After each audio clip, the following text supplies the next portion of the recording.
Ken Rasmussen is a professor at the University of Regina, and he's here to shed a little bit more light on where the economy is in our province right now. We just heard from the finance minister describe that resource revenues aren't where they were expected to be or hoped to be as well. Certainly no one from the labor sector is putting up their hand to say, hey, I'll take that 3.5% wage cut.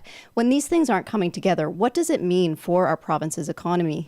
Well, it means that the deficit is going to be larger than the government projected, quite clearly. I think that most people thought that their projections for where resource royalties were going to be, resource revenues were going to be, was way out of line anyway.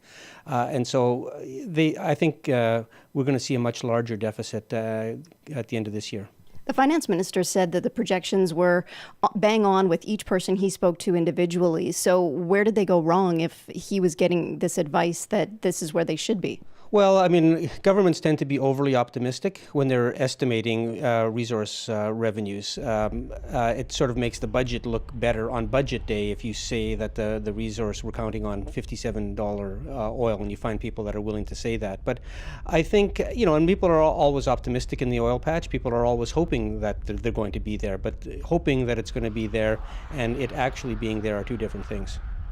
How long do you think it'll take before we see if this plan can work, where the government's put a lot of expectation in paying down the deficit, whereas we saw Alberta with its budget take a different approach and a longer term approach to financial recovery?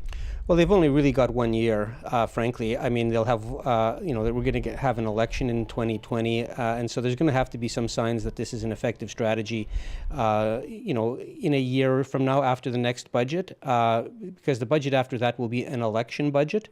So that'll be a slightly different calculation that'll go into it. So they have one more budget, and they're likely to continue the same strategy. I mean, it would be a pretty serious error on their part, or an admission of an error, if they all of a sudden decide that, well, actually, austerity wasn't the way to go, and we're going to go the stimulus route that Alberta is going. So I think they've kind of dug their own grave here, if you will. May not be a grave, in fact, it may be a successful strategy, but they're the authors of this strategy, and they're going to have to stick to it.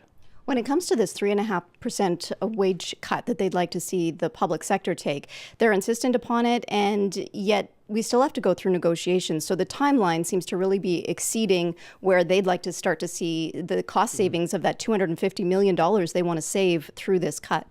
Well, I think everybody saw that as more of a public relations exercise than a serious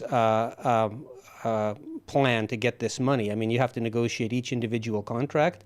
People are not going to be very reluctant to agree to a 3.5% wage cut. I mean, I can't really see that happening in almost any sector. So I think they're going to be facing a tough battle. They can continue to cut money to third parties, and that's probably the more sensible thing to do, and say, you figure out what the wage bill should be. They're going to have a hard time with their own workers, though, getting this down. Certainly, I don't see the hospitals, the post-secondary, the secondary sectors coming in at anywhere like 3.5% wage reduction, though. Thanks so much for your time today, Ken. Thank you.